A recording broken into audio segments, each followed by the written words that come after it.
Hello, welcome to the latest MoLab conversation from the Max Planck Institute for Social Anthropology in Halle, Germany. We are now in the third week of the Ukraine war, and the war seems to be dragging on, probably for quite a while. This is a war taking place in the land, the territory of Europe, but its implications will be certainly global. So how has the global south responded to this war, and how should we understand their responses? I'm very pleased that I have Professor Ranabir Samaddar join me to discuss this question. Professor Ranabir is a distinguished chair professor in migration and forced migration in the Calcutta Research Group in India. Ranabir, welcome to this conversation.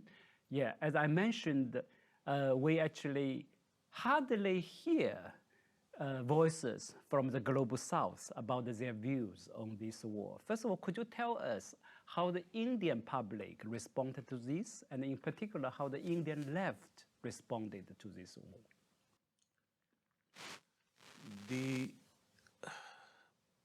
You know that when the war started, I was in Vienna. So I have not been in India, and I go back to India a week later. But I follow the Indian newspapers. Indian newspapers, by and large, are drawing their stories and reports from Western media. Mm-hmm. And Indian media establishment is so much West-oriented that it's not surprising that Indian media does it in that way. The Indian media's attention also has been, to say the least, extremely self-centric, meaning it has devoted quite an amount of space and time on the implications of the stand of the Indian government when it abstained from voting in the Security Council as well as in the General Assembly when the Ukraine question was discussed and the American proposal or the Western proposal was put on vote. And days without end, Indian media discussed, does India stand to lose or does India stand to gain? I see. So it's not about the war per se, it's more about the diplomatic No, not gesture. about the war per se, but it is whether India stands to gain from the stand that it has, from the position that it has taken. On Indian media, on Indian left's position, I think that in a way reflects the position, or let's say the discomfiture of the global left. On one hand, the Indian left cannot say what Russia is doing is right. Nobody can say. On one hand, Indian left cannot say intervention is good because it is bad. On the other hand, the left also knows that if it simply stops short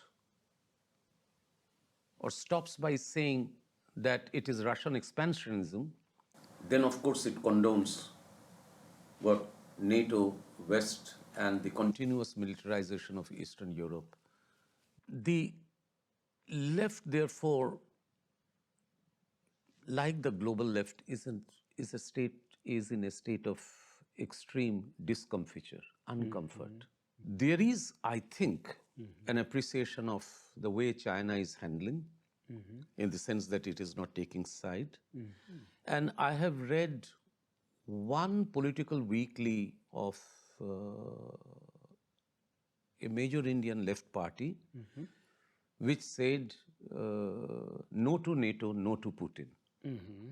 So that in a way sums up the Indian left stand. But this brings me to a more important question, which is what is the global South's response? Exactly. But something else that you said is important, and I would say that the relative silence of the global South Yes. Which apparently has disappointed the US and Europe. Yeah. is, I think, a significant fact.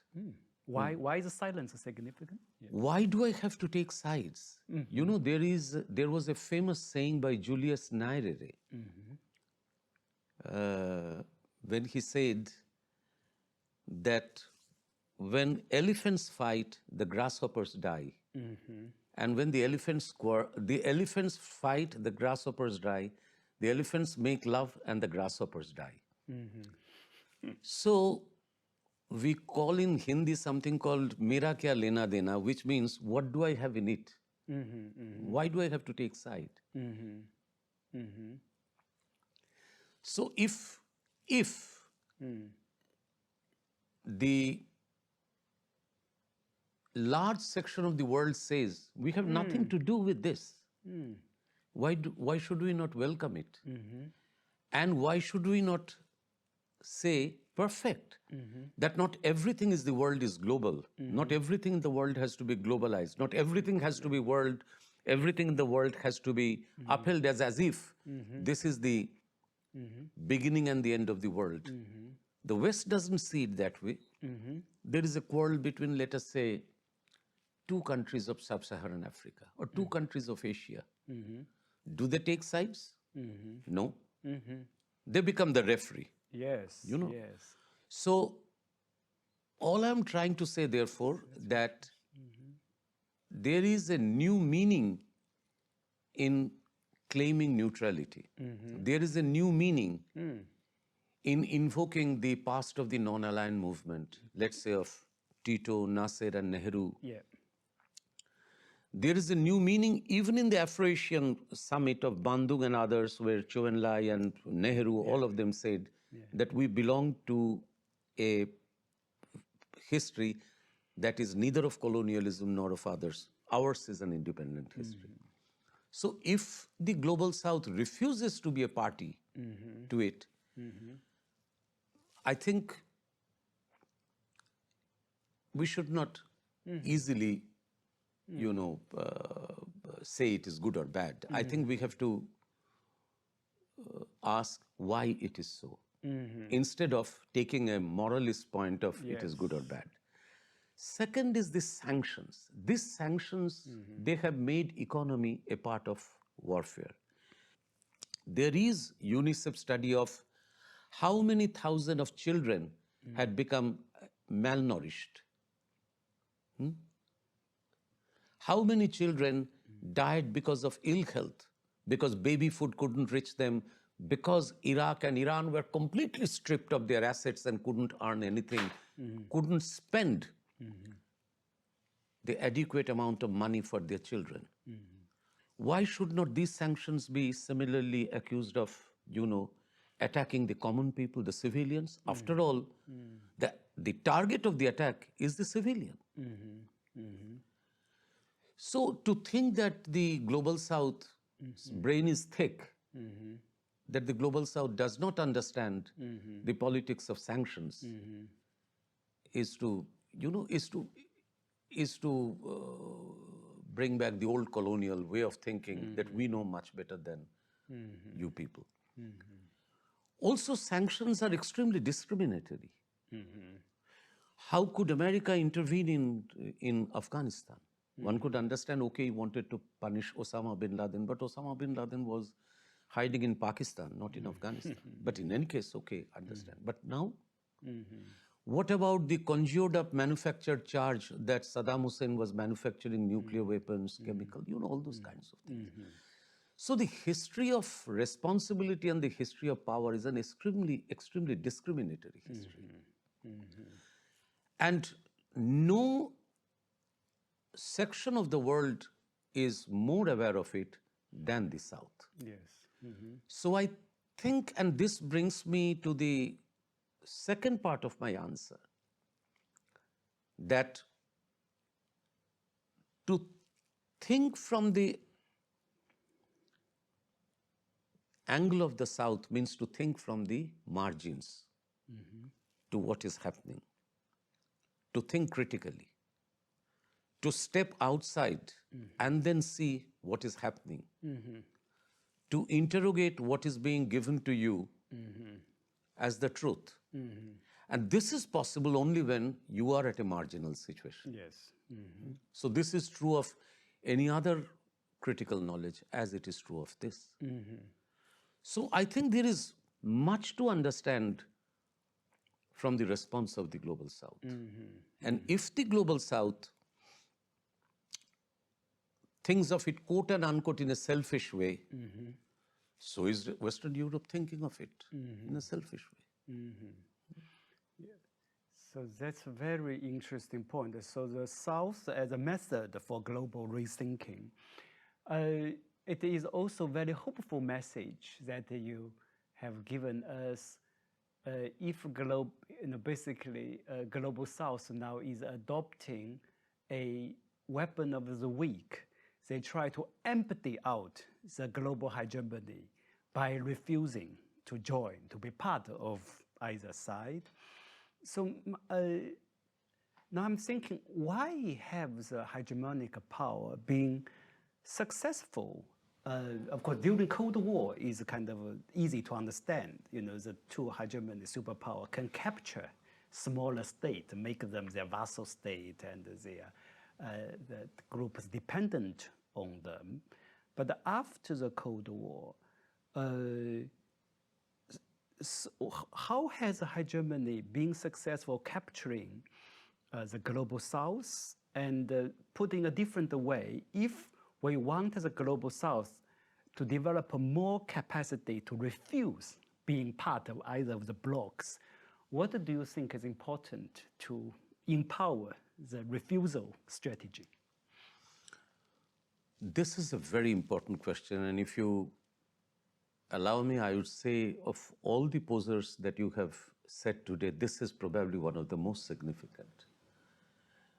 And I would give two tentative answers, and I know that on the second answer that I shall give, I am also weak within, so let me confess. One is that, you see, the world, I have written elsewhere also, the world looks more and more like the 19th century when you had different power centers.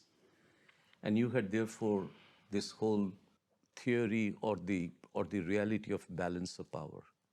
You had different treaties and alliances, secret treaties, secret attachs. And this great power game of the 19th century came to an end. On one hand, it operated by practicing colonialism. So whether it was the Germans, the Austrians, the French, the British, the Dutch, all were powers, all were playing against each other. So therefore, in the multipolar kind of scenario, you cannot actually say that ganging up will not happen. America is trying to bypass what you call old Europe to have a control over new Europe, which is Eastern Europe. The British, they have gone out of Western Europe, and now they're either following fully American tune and at the same time, they are also trying to effect a new bridge with Eastern Europe. And Western Europe now understands that it has to strike its own path. It has to emerge as an autonomous power, and it cannot have until and unless it has military power. So ganging up will happen. So I would rather say that instead of looking at it from the angle of hegemony, which is an important theory, but I think what is much more important is that it is raw financial power of the West, this West, which is supposedly a monolithic thing, on one hand, but within the West also cracks will be appearing and are appearing. That's one. The second is, of course, you see, you could not have had the non-aligned movement without the presence of socialist China and socialist Russia, Soviet Union. Today, where is that? China wanted to create, first of all, China doesn't follow that theory anymore. China certainly thinks that most of the nations of the South, they have to be helped and whatever it is. But I don't think that China has any policy or any politics of having, organizing or facilitating a separate voice of the South. I don't think China looks at it in that way, for good or bad. Also, China's politics is also extremely, as I was telling you, kind of mercantilist. It thinks that only by trade and economy, Belt and Road and everything, as if politics is determined by that. Politics is determined only half by that. Rest not. And even the economic game is not completely, cannot be completely managed by mercantilist rule, by trade and logistics and all that. So, and Chinese ambition in turning BRICS into a political bloc. China, we shouldn't accuse China because China never claimed that it's a political bloc. And Russia, in any case, is still, struggling to cope with 1989 to 1991. And even though it got some stability of leadership through Putin, and China and Russia became stable, it improved quite a lot after this massive deindustrialization and complete loot of Russia during Yeltsin's time. But I think the disaster has been so much that it will take another 20, 30 years.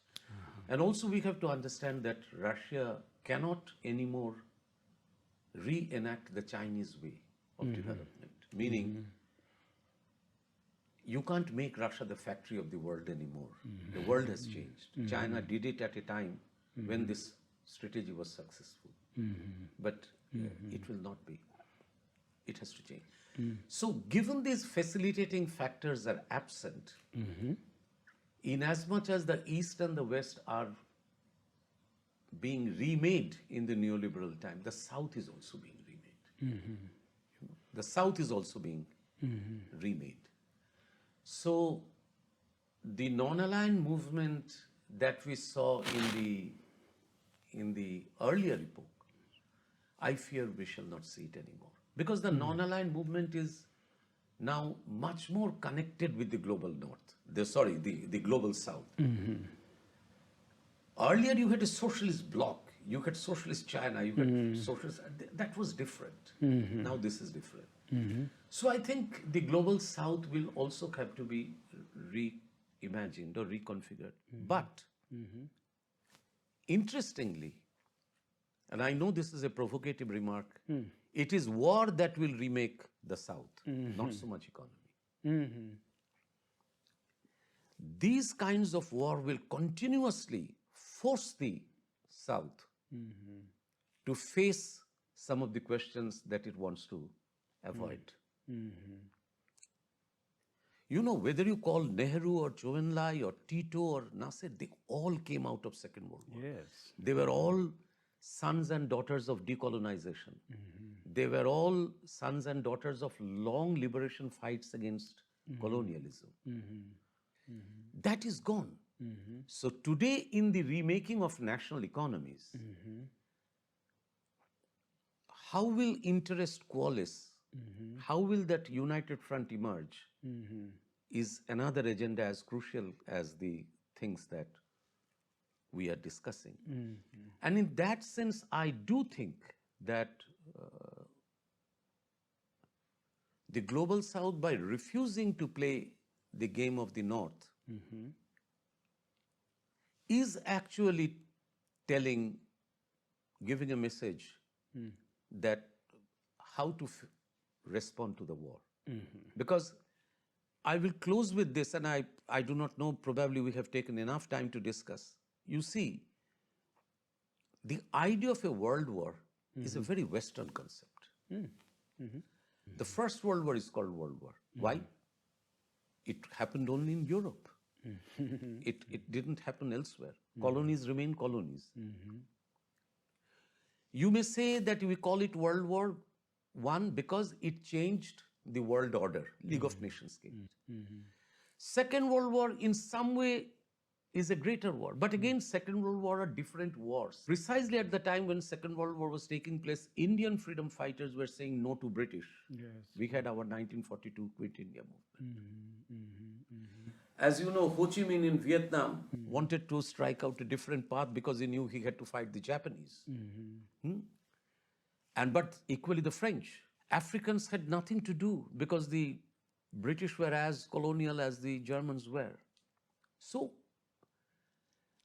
that idea of a world war again happening is a very Western way of looking at things. Actually, we shall have a global war, which means there will be mini wars, many more wars taking place.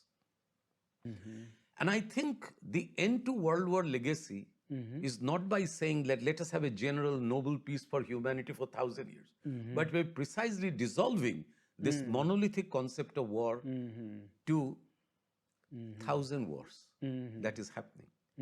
So if you can localize the war, you have in fact been able to prevent a world war. But this is precisely what neoliberalism has done, that neoliberalism has done away with the earlier monolithic ideas. And therefore, the new thinking must accept this reality and must encourage us to frame our, responses to the situation in a new way. That's very helpful. So that shows clearly that the political probably must start with the analytical. So we have first of all to see the world in different ways. Then we can find new space and to devise new strategies for intervention, to bend the reality in the way that will facilitate our purpose. Thank you very much, Ranabir. Thank you.